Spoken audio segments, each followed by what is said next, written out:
Olá, a gente sempre pensa na adolescência como uma fase natural da vida, né? Mas e se ela for, na verdade, uma invenção? Pois é. Aqui a gente vai mergulhar fundo na história e na psicologia para entender de onde surgiu essa figura, o adolescente. Para começar, vamos pensar numa ideia que pode parecer meio maluca.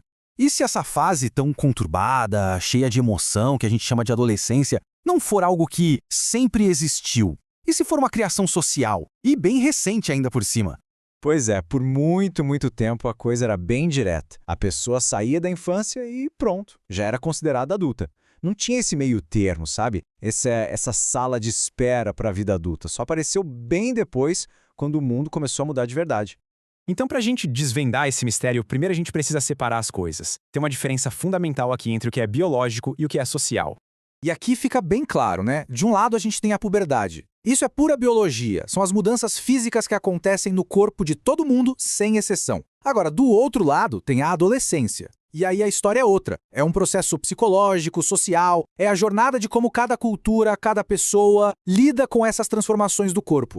E essa frase aqui do Peter Bloss, nossa, ela resume tudo de forma brilhante. A puberdade é um ato da natureza, e a adolescência um ato do homem. Ou seja, a natureza dá o start, com as mudanças no corpo. Mas a experiência de ser adolescente, isso é uma construção nossa, da sociedade.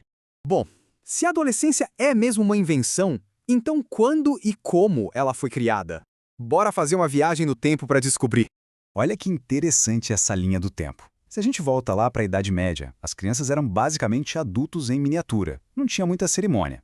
Mas aí o tempo passa, vem a Revolução Industrial, a escola se torna obrigatória e, de repente, surge um espaço, um vácuo entre ser criança e ter que trabalhar. É nesse vácuo que a adolescência começa a nascer. E o golpe final veio em 1904, com o psicólogo G. Stanley Hall, que carimbou a adolescência como essa fase de tempestade e estresse. Pronto, nascia ali o adolescente moderno que a gente conhece. Ok, a gente já viu a história por fora, mas e por dentro? Como é de fato a sensação de passar por essa fase? Sabe uma coisa curiosa? A própria palavra adolescência já entrega o jogo. Ela vem do latim adolescere, que significa crescer. Só que essa palavra tem a mesmíssima raiz de adoecer. Coincidência? Acho que não. Isso já mostra que esse crescimento está ligado a uma espécie de sofrimento. Não uma doença, claro, mas uma crise, uma transformação que dói. E a psicanálise tem um olhar bem interessante sobre isso. Toda aquela instabilidade, aquela confusão da adolescência não é um defeito de fabricação. Pelo contrário, é uma síndrome normal. É uma crise necessária, sabe? É o trabalho que a mente precisa fazer para construir uma personalidade adulta forte lá na frente. E no coração desse processo todo, tem uma coisa bem forte: o luto. É isso mesmo. Para amadurecer, o adolescente precisa se despedir de 3 coisas fundamentais da infância. Primeiro, o luto pelo corpo de criança, que está mudando completamente. Segundo, o luto por aquela identidade de criança que dependia dos outros para tudo. E por último, talvez o mais difícil, o luto pelos pais da infância. Aqueles pais que pareciam perfeitos, super-heróis. É um adeus doloroso, mas fundamental para conseguir a própria independência.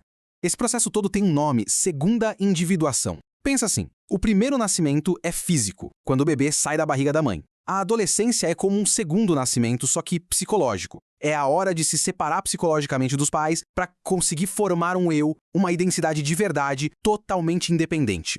Tá bom, depois dessa tempestade toda, desses lutos, qual é a linha de chegada? O que significa, no fim das contas, ter uma transição bem-sucedida para a vida adulta? A gente pode pensar que completar essa jornada é como cumprir uma lista de tarefas. Tarefas bem importantes, aliás. É preciso conquistar a independência emocional dos pais, construir uma identidade própria, inclusive sexual.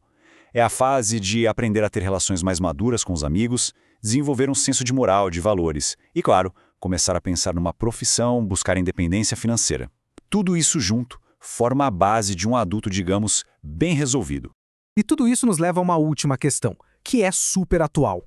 Se a gente inventou o conceito de adolescente, será que agora, com a faculdade demorando mais, a independência financeira vindo mais tarde, será que a gente não está esticando essa fase ou até criando uma nova etapa na vida? Fica aí a reflexão.